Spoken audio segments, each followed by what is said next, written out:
No Viver de FIIs de hoje, o 17º episódio do nosso quadro, eu vou passar pelos acontecimentos do mês de outubro, um mês muito agitado, até com possível mudança de legislação para fundos imobiliários e FIIs agro, fruto do projeto do PL das Offshores, ou PL dos super ricos, como alguns estão chamando. Também vou falar sobre os acontecimentos dos ativos da carteira, no IFIX no geral, e vou aproveitar esse momento que é negativo, outubro não está sendo um mês bom para os fundos imobiliários, para ampliar minha participação em um fundo imobiliário de muita qualidade do setor de shopping centers, que, e isso é raro, está nesse momento negociando abaixo do seu valor patrimonial.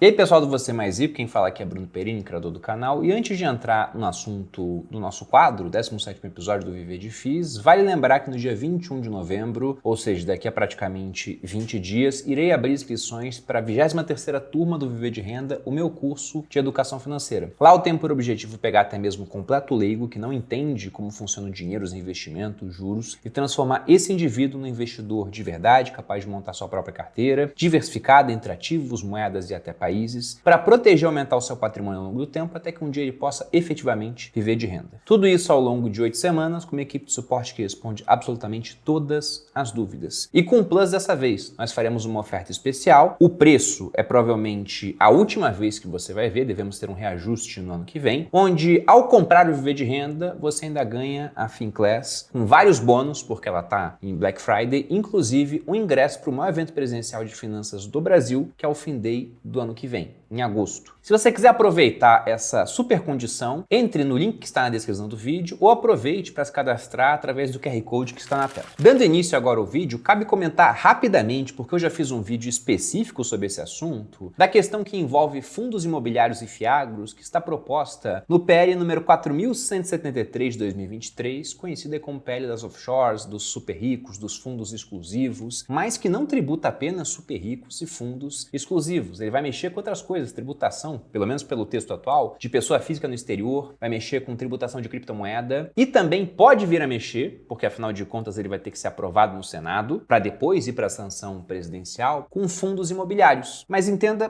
por quê. Pela legislação atual, um fundo imobiliário que tenha pelo menos 50 cotistas, ao distribuir dividendos, fica isento de imposto de renda. É uma estrutura muito boa, porque vamos lembrar que os dividendos de fundos imobiliários não são tributados e o fundo ele é feito basicamente para isso. Ele é obrigado a distribuir 95% do resultado que apura no semestre. Então, por conta dessa estrutura, algumas famílias muito endinheiradas criavam fundos imobiliários, colocavam lá 50 cotistas para conseguir pegar os rendimentos sem imposto. Visando esse pessoal em projetos anteriores, porque tivemos MPs, duas que caducaram, para tentar mexer nessa questão de tributação de alguns ativos, o que estava sendo proposto é que esse piso de 50 cotistas fosse levado para 500 cotistas. E nisso, vários fundos imobiliários passariam a ser tributados. E dentro dos fundos, vários fiagros, que são um instrumento mais novo, são fundos imobiliários que estão, de alguma forma, atrelados ao agronegócio, geralmente via dívida ou participação em fazendas, mas principalmente hoje via dívida, via CRAS. Só que vamos lembrar que no nosso parlamento nós temos uma bancada ruralista muito forte, a chamada Frente Parlamentar do Agronegócio, que depois de muita negociação conseguiu reduzir esse piso de 500 para 100 cotistas. Ou seja, fundos imobiliários que têm menos de 100 cotistas poderiam ter seus dividendos tributados. Logicamente, isso ainda tem que passar pelo Senado, eles têm 45 dias para votar, lembrando que já estamos no final do ano. Se eles quiserem mudar alguma coisa no texto, volta para a Câmara dos Deputados. Então há uma chance não desprezível dessa questão não ser resolvida nesse ano. E caso o texto passasse sem alteração, o que iria acontecer é que os fundos imobiliários atuais teriam até 30 de junho do ano que vem, 2024, para se adequar à nova regra. E os novos fundos lançados teriam um período de 180 dias depois do aporte do primeiro cotista para se adequar também e chegar no mínimo 100 cotistas. E há um plus a mais, visando justamente pegar aquelas famílias que criavam fundos imobiliários para usar a estrutura para pagar menos imposto, eles também colocaram uma regra que a mesma família, e aí contam familiares até a segunda geração, não pode ser dona de mais de 30% das cotas do fundo imobiliário. Dando um exemplo, até porque eu pensei em fazer isso, minha irmã arremata imóveis em leilão. Se eu criasse um fundo imobiliário junto com ela para isso, para não pagar imposto, antes teríamos que ter 50 cotistas. Hoje seriam 100 cotistas, sendo que eu e minha irmã não poderíamos juntos ser donos de mais de 30% do fundo, do contrário, teríamos que pagar imposto. Mas conseguir 100 cotistas é bem tranquilo, principalmente para os fundos negociados em bolsa. No entanto, fazendo uma rápida busca aqui, eu achei alguns fundos que pagariam imposto. Pegando primeiro os FIAGROS, lá nós teríamos o FLEM11, FLEM11, que hoje conta com 18 cotistas, o FZDB11, que hoje conta com 64 cotistas, e o RZEO11, da Risa, que hoje conta com 50 cotistas. Veja até que desses três, o primeiro, o FLEM11, os dois primeiros são da mesma gestora, ele já pagaria imposto pela regra atual, afinal de contas tem apenas 18 cotistas. Sendo que com um número tão baixo de cotistas, pode ser que um cotista tenha mais de 10% das cotas do fundo. Aí ele também paga imposto. Isso é a legislação atual. E olhando para os outros fundos listados, saindo de FIAGROS para um aspecto mais geral, nós teríamos cerca de 57 fundos que, caso esse texto passe, teriam que pagar imposto. Mas com um prazo de adequação, ele pode fazer uma subscrição, aumentar capital, então teria tempo para que isso não fosse acontecer. Bruno, da sua carteira, algum fundo estaria sujeito a essa tributação? Não, porque os fundos que eu tenho em carteira, eles têm uma certa liquidez e um número de cotistas que excede bastante esse número de 100. Então, isso aqui não me preocuparia. Na verdade, isso aqui até me tranquiliza, porque sempre que falamos de fundos imobiliários e seus dividendos que não são tributados, fica aquela sombra pairando sobre uma possível tributação no futuro. E por mais que essa sombra ela nunca venha a desaparecer, nós vemos que na mudança de tributação de um monte de coisas, e eu fiz um vídeo específico sobre isso aqui no canal, para quem quiser assistir, fundos exclusivos, offshores, ambos passando a ter comicotas, um semestral, o outro anual, mudança para criptomoedas, mudança para investimentos no exterior para pessoa física. Na hora que foram mexer em fundos imobiliários, mexeram muito pouco. Sendo que mexer nisso é custoso, é trabalhoso. Se esse negócio não for passar agora, já vai entrar na segunda metade do governo, ao final do ano que vem, e já fica mais custoso você mexer em imposto, fica muito recente na cabeça das pessoas, sendo que quanto mais investidores em fundos imobiliários, e é questão de tempo para que isso venha a acontecer, pior são os custos políticos para se mexer com esse negócio. Então eu entendo que para fundos imobiliários essa pequena mudança ela é quase uma vitória, porque não vão mexer com o grosso do pessoal que está investindo em fundo imobiliário. Agora, saindo desse tema chato de tributação, lembrando que para quem quiser tem um vídeo específico aqui no canal falando sobre esse assunto, indo para os acontecimentos desde o último episódio do Viver de Fez, o número 16, que foi gravado no dia 27 de setembro. De 27 de setembro até agora, 30 de outubro, o que nós tivemos em termos de performance do IFIX, como você pode ver na tela, é menos 1,17%.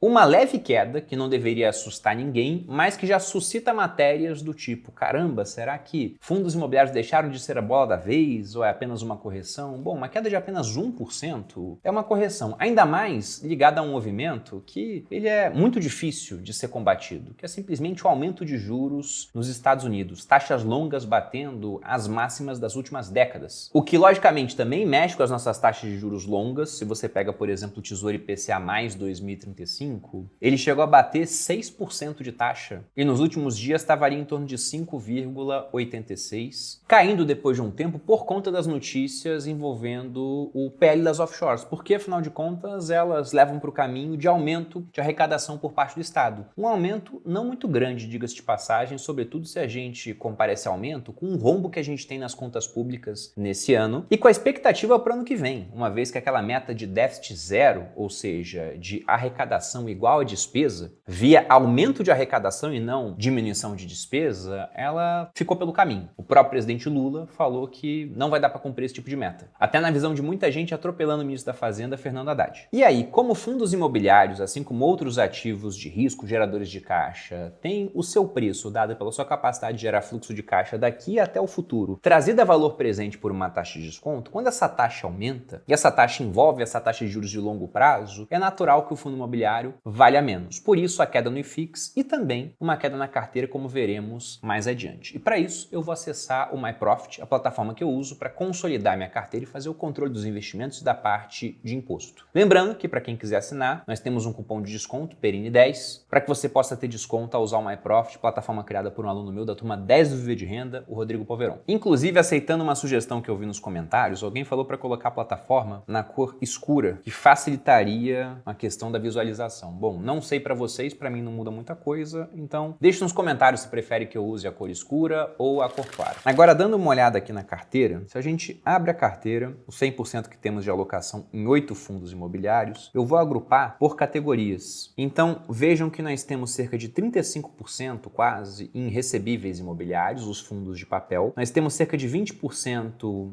num FOF, o RBRF11, já que eu gosto da tese de FOF, FOFs nesse momento, onde você tem muita coisa negociando abaixo do valor patrimonial e o próprio FOF negociando abaixo do valor patrimonial. Ele compra os ativos com desconto, o seu valor patrimonial é dado pelo valor desses ativos e ele mesmo está com desconto. Então, apesar de ter taxa sobre taxa, que é o que muita gente reclama num FOF, aqui eu tenho desconto sobre desconto. Por isso, um peso maior, mas é uma posição com muita diversificação. Nós temos cerca de 16% em shopping centers, 14,84% em lajes corporativas e um pouco menos de 14,3% em galpões logísticos. Sendo que, explodindo aqui novamente em ativos, dentro da parte dos shoppings eu tenho dois ativos, VISC11 e XPML11, que será o ativo que eu vou comprar. Você vai entender por quê. Mas antes disso, deixa eu dar uma olhada aqui também na posição detalhada, na rentabilidade que eu tenho, comparada ao preço médio de aquisição, não levando em conta ainda a situação dos proventos. Então, vindo para essa parte, nós vemos que o ativo que me deu, pensando em preço médio, mais alegria foi o LVBI 11. Então, isso está me dando um resultado de 21,48%. Vou colocar aqui na ordem do que subiu mais porque subiu menos. E felizmente, eu não tenho nenhum ativo na carteira que nesse momento está me dando prejuízo. O mais próximo disso, que menos subiu, é o KNSC, fundo de papel da carteira. Um dos fundos de papel que eu tenho aqui, que está subindo 1,5%. Depois o KCRA também, fundo de papel, subindo 2,31%. Aí o JSRA 11, que é um fundo de tijolo. Depois o RBRY, um outro fundo de papel. Lembrando que os fundos de papel eles sobem menos aqui geralmente. Dessas últimas 4 posições, 3 são fundos de papel, mas eles distribuem mais dividendos, então eles pagam mais yield. Isso não aparece nessa parte. Se a gente olha o XPML11, ele é o segundo fundo que mais subiu. Então, se eu fosse comprar simplesmente aqueles que ficaram para trás, eu estaria concentrado em comprar esses fundos. Só que eu já falei em episódios anteriores que eu queria ter mais ou menos uns 35% da carteira em fundos de papel, e eu já estou praticamente nessa marca. De modo que para comprar mais desses fundos, eu tenho que ampliar minha participação nas outras áreas da carteira. E eu não sei o que vai acontecer com o juro futuro, porque se esse juro futuro continuar alto, fundo de tijolo não deve ter um desempenho tão bom. Agora, se ele cair, esses fundos tendem a melhorar. Então eu quero comprar um fundo que possa ser beneficiado por isso, mas que, se isso não acontecer, ele vai continuar sendo uma peça importante para o meu portfólio, porque paga um bom yield, não tanto quanto os fundos de papel, prezando sempre também pela diversificação de receitas, né? O ideal é que você tenha um fundo que tenha receita de muita gente diferente, de maneira que é mais difícil que ele venha a ter um problema. E se puder comprar com desconto, abaixo do valor patrimonial, ainda melhor. E é justamente por isso que eu vou pegar o XPML11. Mas antes disso, vamos dar uma olhada aqui também na parte de proventos e depois da rentabilidade contando com os dividendos. Se nós vamos aqui para a parte de proventos, e a parte que mais me interessa é essa tela que mostra quanto eu recebi no mês, veja que em outubro nós tivemos um recebimento de R$ 4.161,82, o que coloca o meu yield on cost, ou seja, o que eu recebo de dividend yield comparado ao preço médio da minha carteira, em 0,8. É um mês de um bom recebimento, mas ficou para trás comparado a agosto, o maior que nós tivemos, e setembro. Isso pode ser explicado por conta de uma inflação mais baixa. Colocando um gráfico mostrando a inflação ao longo dos últimos 12 meses, nós vemos que nesse momento a inflação está mais baixa em comparação ao começo do ano. E se você pega os fundos de papel, principalmente aqueles que têm mais peso em CRIs indexados à inflação, isso acaba impactando a sua distribuição. Citando os dois que foram mais impactados na minha carteira, nós tivemos KCRA 11, que pagou 90 centavos em agosto, 80 centavos em setembro e que nesse mês pagou 57 centavos. Então veja que é uma queda bem relevante em termos percentuais. E o KNSC 11, que pagou 70 centavos em agosto, 80 centavos em setembro e nesse mês pagou 75 centavos. Uma queda menor em comparação a setembro, até uma leve subida em comparação a agosto. Mas isso acabou diminuindo o pagamento que eu tenho na carteira em comparação aos 2 últimos meses. Contudo, se essa inflação voltar a subir, e é o que eu imagino que vai acontecer, já que a Selic está caindo, e nós temos também um mundo em revolução, né, um monte de conflitos geopolíticos acontecendo que pode mexer bastante com o preço de petróleo, que é uma commodity muito inflacionária, acaba impactando tudo que é produzido e transportado ao redor do mundo, de modo que com uma inflação mais alta, ou pelo menos uma inflação mais alta do que essa que temos agora, os fundos voltarem a pagar bem. Não que eu esteja torcendo por inflação, mas se a inflação sobe, a gente tem um monte de aspectos negativos, mas pelo menos aqui eu tenho mais recebimento. E para fechar, indo aqui na parte de rentabilidade, onde aí sim nós temos os dividendos entrando na conta, Vejam que, pegando o período dos últimos 12 meses, a carteira está rendendo 11,38, uma carteira onde nós temos apenas fundos imobiliários, ou seja, o melhor benchmark de comparação é o IFIX, e nós temos praticamente 200% de rentabilidade em relação ao IFIX. Ela também está ganhando por muito da inflação, por muito também do Ibovespa, que em 12 meses está com a performance negativa, embora no ano ainda esteja subindo cerca de 6%, quando eu gravo esse vídeo. Mas, uma novidade, nós voltamos a perder para o CDI. Nós perdíamos para o CDI no começo do quadro do canal, depois a gente avançou e começou a ganhar. Então veja aqui em alguns intervalos, a gente perdeu para o CDI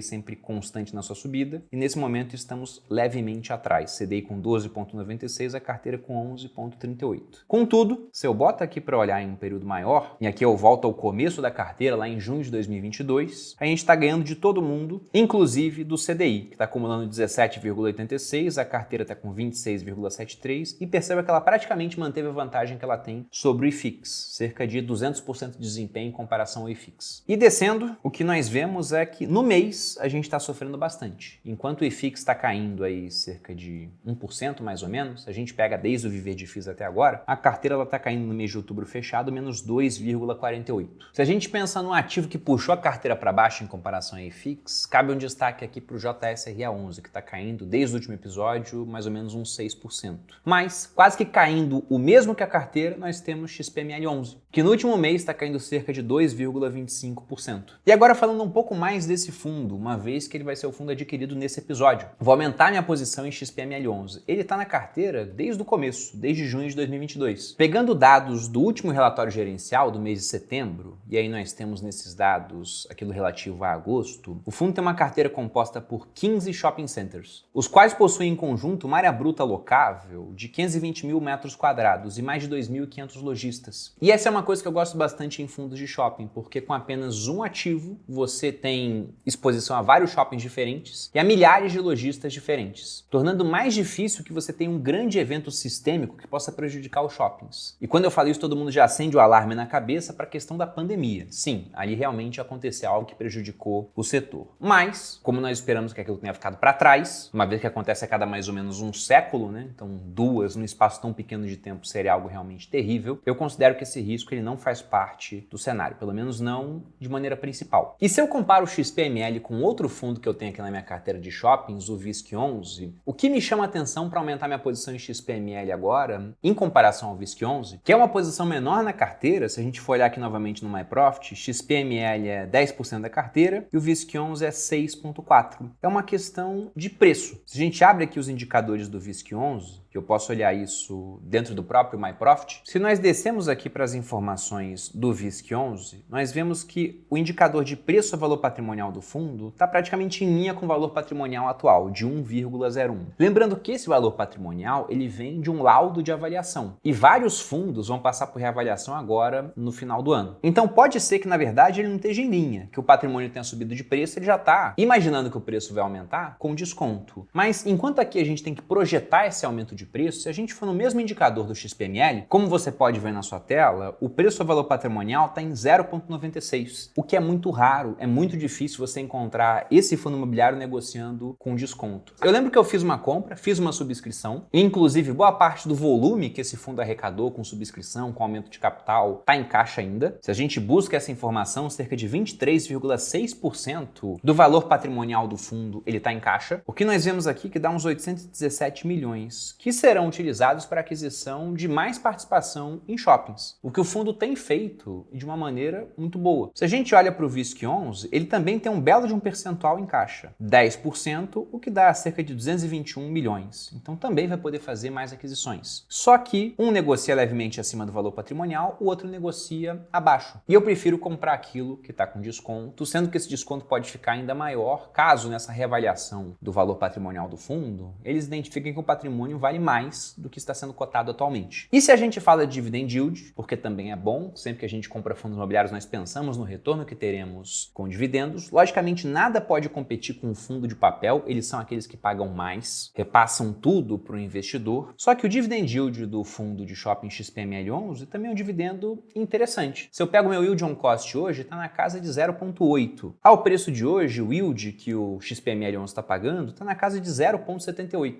com uma tendência a aumentar aumentar no futuro mediante novas aquisições. Até cabe um destaque para o fato relevante do dia 18/10/2023, que fala justamente de uma aquisição. O fundo comunicou aos cotistas e ao mercado que ele concluiu a aquisição da fração ideal de 6% do Shopping da Bahia, comprado da Salvador Empreendimentos e Participações LTDA. E por conta do grande volume em caixa, acredito que veremos mais fatos relevantes envolvendo novas aquisições do XPML11. Um outro ponto relevante a ser comentado é que no seu último relatório gerencial, o XPML informou que passou a integrar a carteira de diversos ETFs que buscam replicar a performance de índices, como por exemplo o FTSE Emerging Markets, o FTSE Global Small Cap, o FTSE Global All. E quando ele passa a integrar a carteira desses ETFs, eles têm que comprar o ativo, ou seja, estamos falando de mais demanda e de mais liquidez dentro do fundo, o que de maneira geral é positiva. É muito melhor passar a integrar um ETF do que deixar de fazer parte do ETF, porque quer dizer que o ETF vai vender suas cotas, e aí temos mais pressão vendedora, o que deve levar preços para baixo. Falando um pouco mais agora sobre indicadores, sempre que se fala do setor de shoppings, tem um indicador que ele chama muita atenção, que é o NOI, o Net Operation Income, que seria uma receita operacional líquida. É um indicador do setor imobiliário que vai pegar a diferença da receita gerada e os custos e despesas necessários para a operação. Se a gente pega o NOI atual, ele ficou em R$ 125 por metro quadrado. É uma alta de 9% frente ao mesmo período do ano passado. Sendo que as vendas por metro quadrado também estão aumentando, cerca de 8,9% para R$ 1.495 por metro quadrado. E aí também temos que lembrar de uma questão sazonal. Agora, no final do ano, isso é muito positivo para o setor de shoppings, nós temos Black Friday, depois tem a Cyber Monday, depois você tem Natal, de modo que a receita dos lojistas tende a ficar mais alta, e como o aluguel de um shopping, ele não é apenas um valor fixo, ele tem um percentual das vendas das lojas, geralmente, então o shopping tende a ganhar mais dinheiro no final do ano. E por fim, quando a gente olha a questão dos contratos, veja que há uma grande diversificação e cerca de 21% dos contratos com vencimento acima de 36 meses. E mesmo para aqueles que têm um vencimento mais curto, vamos lembrar que os shoppings existentes no portfólio do XPML11, no geral, são shoppings bem localizados e com índice de vacância baixo. Ou seja, se uma loja ficar vaga, muito provavelmente ela não vai ficar vaga por muito tempo. Pelo menos não quando a gente pensa nos principais shoppings que compõem o portfólio do XPML11, que, como eu disse até na abertura do vídeo, talvez é um dos melhores fundos que eu tenho aqui na minha carteira quando a gente fala de qualidade em termos de portfólio de imóveis. E aí, se a gente junta tudo isso, que é um fundo imobiliário com qualidade, que vai ser beneficiado, por exemplo, de uma queda de juros caso ela venha a ocorrer. Se a queda não acontecer, bom, ele paga um dividendo interessante e tem uma certa proteção para a queda não acontecer, que a inflação está alta, contra a inflação, porque consegue repassar preços, afinal de contas, tem muitos lojistas que também têm capacidade de repassar preço para o seu consumidor. Se a gente pensa no efeito sazonal, ele também tende a ganhar com esse finalzinho do ano, embora isso seja menos importante, porque eu não estou comprando alguma coisa para colocar na carteira para ficar alguns meses. Geralmente são posições pensando num prazo maior, mas seria uma janela interessante e com um plus de estar negociando abaixo do valor patrimonial, sendo que esse valor patrimonial provavelmente será revisto para cima. Ou seja, com tudo isso, eu vou aumentar minha posição em XPML, que atualmente está aqui pelo MyProfit em R$ 55 mil. Eu vou comprar uns R$ 45 mil, ela vai chegar a quase 90 mil. Vai ser a segunda maior posição do portfólio, o que provavelmente vai me levar, num próximo episódio, a ter que comprar mais de outros fundos, talvez os fundos de papel, para reequilibrar a carteira. Para isso, eu já estou com o home broker da Corretora Rico aqui aberto. Vou colocar o XPML no book de ofertas. Veja que é um fundo com uma liquidez boa, um spread muito baixo entre o preço de compra e venda, ainda mais para fundo imobiliário, costuma ter menos liquidez. Coloquei aqui o total de 420 cotas, vai dar um pouco mais de R$ 46 mil.